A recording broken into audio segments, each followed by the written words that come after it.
Okay, we see a pretty good setup here. I'd like to see a little bit more angle to the back, more towards 1:30, 2 o'clock, rather than almost straight up. Get the butt out a little bit. He's got his weight back better than he had before.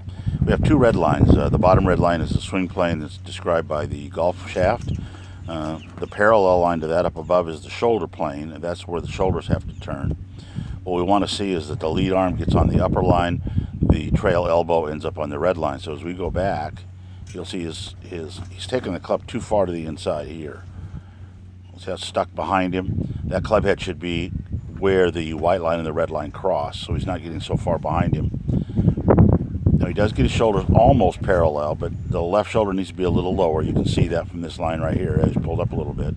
But his lead arm is parallel to the red line, and his trail elbow, right elbow, is directly on the red line. Now if he can route that club down so that the club shaft ends up parallel to the white line on the way down, he'll have a great downswing. But what happens is, you can see right there, he starts coming over the top, and the club never gets parallel to the trail arm. It stays parallel to the lead arm. See that? Well outside the hands. The club has to come in from the inside so that we're not going to pull slice, and that's what he has, a pull slice going on here. So we've got to work on rerouting the club.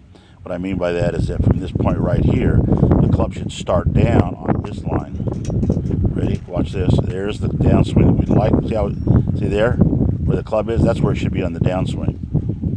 That's where he is on the backswing. Then he comes over the top. So he needs to reverse that. He's got a swing that goes in and out. It's got to have out to in.